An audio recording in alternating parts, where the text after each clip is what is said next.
Hey, hello. I'm very excited. I'm with Peter Ejedewe, who's an educator. I'm going to describe him as an educator, spent his life in education. And we're coming to the end of Black History Month. Now, a lot of people watching this might not even know that, Peter, might they? No, they might not. Might not know that. And also, we've got another big thing that I think most people will have heard of, which is Black Lives Matter. So I know this is something you're passionate about, both those things, and it's something you've given a lot of thought to. And I thought it'd be useful to help you as an educator. You could maybe educate me a little, if that's Okay. right. If I can, you never know. I've got some questions, right? Yeah. But, you can go, yeah, you're ignorant of that. Doesn't surprise me, right?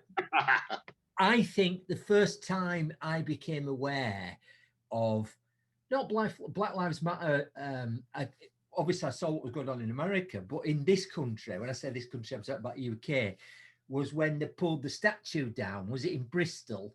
Yeah. Of now you like to tell me Edward Colston. Who was a slave trader, business. Yeah.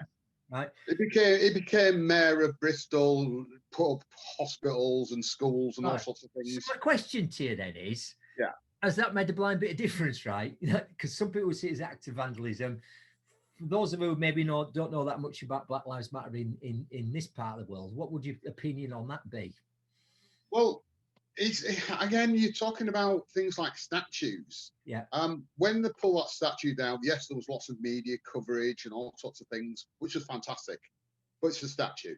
It didn't make a lot of difference to me as a black person or to a lot of black people. And again, that colonial past, there are statues of people who've benefited from slavery all around the country. You're not going to pull down every house, every building, every statue, but you've got such things like there's it happened in Leeds as well. The Victoria in Hyde Park in Leeds, there was a statue of Queen Victoria. Yeah, that was vandalised and spray painted. Now, I can understand the anger. Someone go, "Oh, well, Victorian. She was the queen of all the Commonwealth and what she did." But I learned from my mother about history from that statue when I was sort of 4 or 5 years old. She's taken up to the park, and we learned about Africa and India and the West Indies. And she used to point out like Queen Victoria was some other country, and that's what I learned. So someone to vandalise it, for me, it's not that statue does not stop me from getting stopped by the police on a black person. Yeah, it's interesting, and so there's this difference between living in the current world we live in and how people might be treated. Yeah, right. I think the latest thing I saw was 2 guys that have been stop and search because they've done a fist bump, 2 brothers, right? Outside the restaurant, because the immediate assumption was the passing drugs or whatever, right? And I'm sure that's a fairly common occurrence. So what I'm interested in is, so if I'm reading this right, your point of view is don't remove the history, i.e. the statues, but understand the context for it, right? And also what effect of doing that will have on me, on my daily life as a black person, right? Yeah. But it's that thing of understanding that if you're pulling down a statue, the next child that comes along, the statue isn't there. What are they learning? What are they educating? A statue doesn't follow me around the supermarket thinking I'm suspicious. A statue doesn't cross the road and hold on to the handbag. It doesn't do that.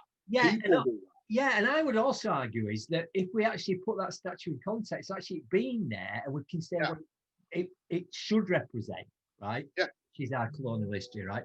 So Black Lives Matter. So not been a lot of change with statues being pulled down and all that. Tying that into Black History Month, right? We're coming to the end of that, right? Yeah. Or we've come to the end of it probably when this goes out, right? Has it made any difference then? You see, the only reason I knew it was going on, Peter, was that I'm a rugby league fan, and I've been watching because we all know what's been going on. So I've been watching a lot more rugby league games on Sky, right? Yeah. And they've been promoted before every game Black History Month by highlighting, for example, Clive Sullivan, who was the sort of really high-profile black player who played for Hull. If you ever go to Hull, there's a road in there, I think Clive Sullivan Way. Yeah. That's the only bit I know, though. But in terms of a wider thing, so has it made any difference this year? I mean, how long has it been going on? Even I mean, this first time. It's a program that's been going on. It came from the States. It's been going on here for about 15, 20 years. It's promoted a lot in schools, and I don't think it's made a lot of difference in terms of the day-to-day life. But if one person goes, "Ooh, what's that about? I need to learn something more about Black history," such as the TV channels that have been doing stuff on TV, bit of media, bit more programming. The Samuel L. Jackson that did thing about being enslaved. Yeah, that looks pretty good. Schools pull out things like the posters of Martin Luther King and Mary Seacole and Lenny Henry and go, "Oh, who are your favourite Black people in history?" And people say, "Oh, it's Rihanna or Michael Jackson or whoever." That doesn't make a lot of difference. What does make a difference is if those students then want to engage with that and learn more about their own history and other people, which it should be embedded in the curriculum, and it isn't, which is a shame. Yeah, I mean, that's the thing. I know we had a quick chat before we started, and so it's all right getting a post that. So I've got a bit of a scratchy awareness of it, right? Yeah. And you could argue, you know, that Black History Month obviously is aimed at everybody. But you could say maybe needs to start with Black people understanding their history. And I think what's fascinating to me is in this country. Yes. Because again, you could probably ask me, Steve, what do you know about the civil rights movement and Black Lives Matter and all that? And I could probably give you a reasonable answer if I was talking about America. I could go, oh, Martin Luther King, you know, Muhammad Ali, Malcolm X, you know, and all that. I might come on to George Floyd or whatever. But if you ask me about the UK, I could probably go Windrush generation, but that's all I know. I know a lot of people came from West Indies on a boat, I think, called Windrush. That's it. So a poster's not going to sort that lack of education for all of us, is it really? Once a month, once a year. Yeah, exactly. I mean, the prime example of that is my sister went to a well-known electrical store, saw the poster, asked the assistant about the poster, said, "Oh, we've got a website and this and the other." Says, "Oh, what are you doing next month?" She went, "Oh, no, it's only for October. We're only doing it." And she actually turned around and said, "Well, I'm Black all year round. It's not just for October." And I mean, it was a flippant comment, but I found that hilarious that people think that that's the end of it. At the end of October, everybody goes back to their normal lives, and it's not where it is. It should all be embedded. And there's such a rich history in Britain. Forget about America. Yeah.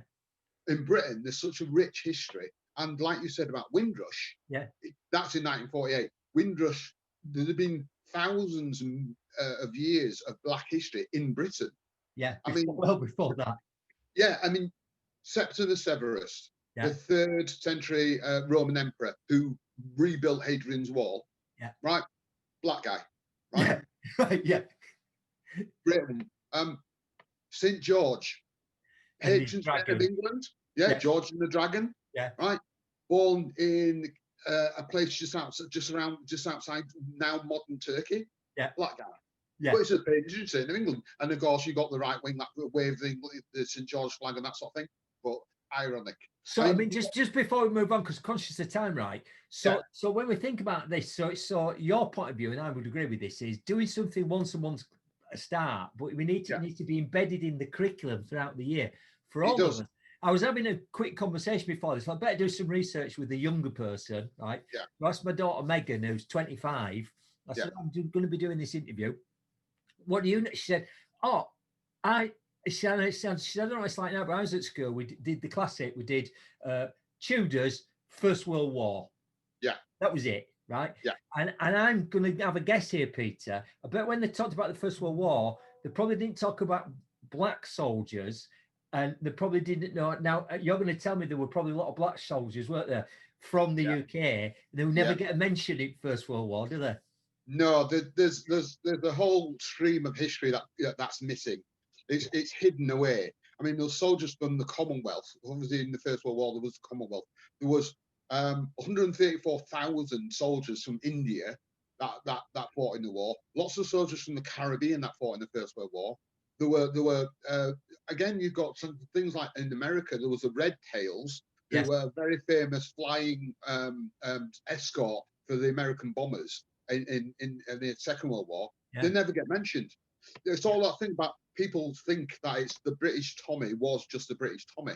But in England, you had the black pub for the black soldiers and the white pub for the white soldiers. Yeah. Right? And that was the mix. And one of the reasons why the Windrush came over was because a very famous politician who's a person who doesn't really link into the Caribbean, Enoch Powell, Yes. invited them over. Did he? Right, to come and rebuild Britain, rebuild the mother country. Everybody just remembers his river. But he's the one who invited them, because there was a minister at the time that went out and invited nurses, doctors, postmen, milkmen, engineers to come back to Britain after being in Britain during the war times. And they actually, a lot of them just returned. They went back to the Caribbean, and then 2 years later, they were back in England because they quite enjoyed the life. Yeah. And they wanted to actually make a contribution, because the West Indies didn't get bombed, but Britain certainly did. And they want to help for that. Yeah. So yeah. So again, so there's just like a huge amount of stuff there is. Don't know that should be on the curriculum for that more rounded education, both so that Black people can be more informed and proud of the heritage, but other people also different colour can go, hang on a minute, I didn't know that, you know. Because again, I think I went to see that movie, I think 1917, amazing movie, went to the trenches. Didn't see one black face in that movie, right? And you know, we're used to seeing, I remember when they made Yanks years ago and they filmed it where I'm from, Keighley, right? And they had to scrat around to get the old black guy to be in it to represent the American GI, right? Yeah. So we're kind of familiar with that, but on our side of the pond, not so more. Here's a final question then, because I think the one that everybody's aware. When I say everybody, I think most people that are reasonably informed know about the Black Lives Matter movement, you know, where that came from, and the sad death of George Floyd and all that, right? Yeah. But what I'm interested from where you're sitting as an educator, have you seen a difference in terms of the impact that has happened in terms of Black Lives Matters here in the UK? What's your view on that? Well, you've got the protests, you've got the things with the statues, you've had marches up and down the country, things like that. But that happened in America, and a lot of people associate the Black Lives movement with the death of George Floyd. Yeah, and it was just that happened. That happened. But there's been Breonna Taylor, there's been Stephen Clark, there's been Trayvon. But in England, there's been a lot of people that have died in the hands of police and that sort of thing. Joy Gardner, Christopher Alder, Mark Duggan, Daly and Atkinson. Do you remember him from Aston Villa, the footballer? Yeah. He was tasered and had a heart attack and died, right? And Smiley Culture, who was a great sort of reggae. Now that's the only one I kind of can bring to mind that I'd be. Yeah. So there's been lots of incidents of that, and even recently, you've had incidents where police have entered buildings looking for a suspect, and then end up tasering a pensioner because they're going, "What are you doing in my house?" Yeah. Now, if you did that with a let's say a white family, would they really kick down the door and taser somebody because they're coming down these stairs in pajamas? I don't think they would. Yeah. Because that person would definitely be in trouble. Do you think that we're a little bit lazy or a little bit think it's a lot better over here because it's not America and it's not as bad? Yeah, well, I think because it's again, I think it's hidden.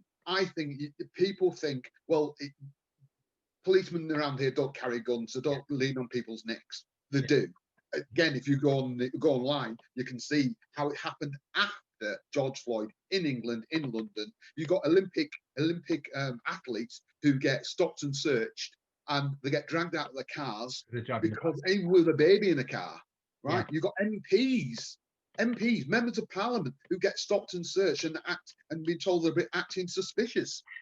Just because they've got the colour of the skin. It baffles.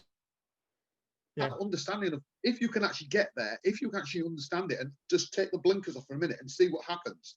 And it's not recent. This goes back to Brixton riots, the Mangrove 9. You can go back to the 70s and the 80s, and it's endemic. And when you think about something like that, when you think about something like Stephen Lawrence, and think about that inquiry, and think about the institutional racism, it hasn't gone. It's just been and I think quietly shunted to the side and kept quiet. It hasn't gone. And every day, people of colour and their friends who are not of colour suffer indignity, injustice, prejudice, discrimination because of what the way that the system is. What we need to do is educate. That's all we need to do. Educate and make sure that everybody understands those things. A friend of mine was told that he was being over aggressive because of what he was saying. He didn't swear, he didn't use any profanity, but because it's quite loud, and if you understand the language of people of the West Indies and Africans like myself, sometimes we project quite well. Yeah. So our projection of our voice, even mine now, Yeah. can seem quite aggressive, but I'm not aggressive.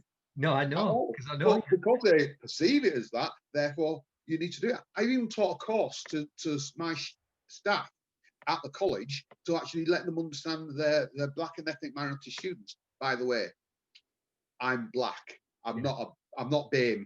Right. I'm not Again, black this and is where they ethnic got minority. again. Yeah, it's that thing of black now.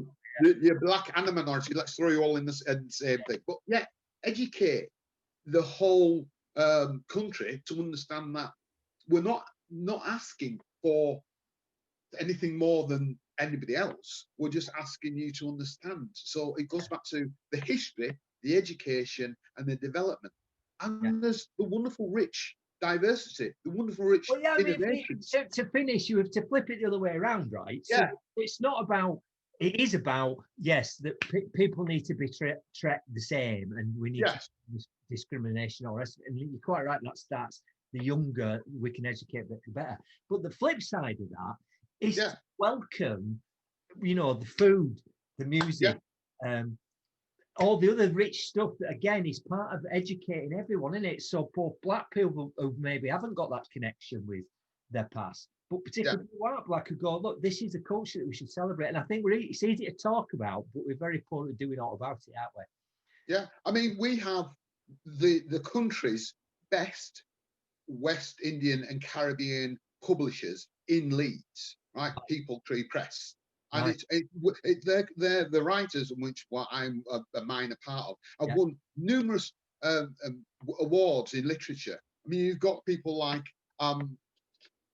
Toni Morrison and Andrea Levy and Marlon James and Sam Selvin and Kai Miller, who are wonderful writers. But then we've got people like Jacob Ross and Roger Robinson in People Tree, who are wonderful writers, who are wonderful orators, and they can do anything from poetry to literature, but none of it's on the curriculum. Yeah, no, it's on the curriculum, and not only is it not on the curriculum, but I've never heard of all those names you just mentioned. Yes. So you might have heard of Toni Morrison or Andrea Levy because there's been BBC adaptations of things like The Long Song. What I'm saying is, and so that just shows you, because it was never obviously on my curriculum when I was a young lad, right? Yeah. Right. Brilliant, right? So it's a massive topic, this, isn't it? But I think if I was to summarize what I would say is, it's okay to do something for a month, isn't it? But that just goes, and like you say, take the from next week, the posters will come down, they'll go back in the cupboard wherever they kept up there for another year, and nothing will change, I'm guessing.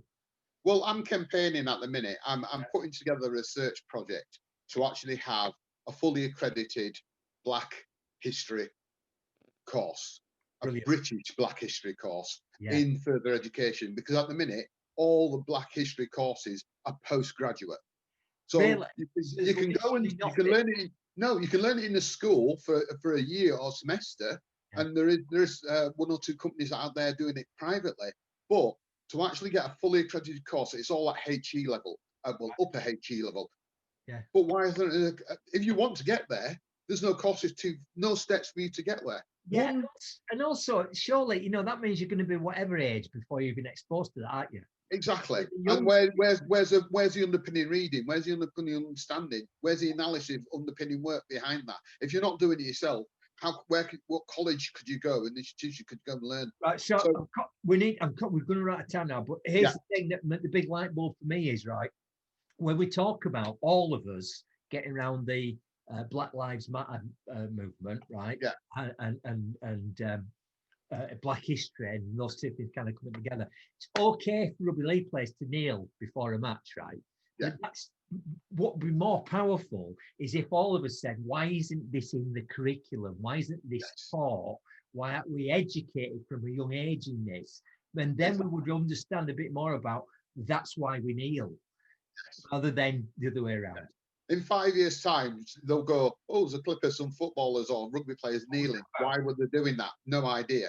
Yeah. But if they actually showed about the history and the background of all the rich diversity there is, then they might have a better understanding of why they like that particular type of music, why that particular type of hairstyle they like, why they like that particular style of fashion, You know, Brilliant. why the lights are on in the country and around the world. Yeah.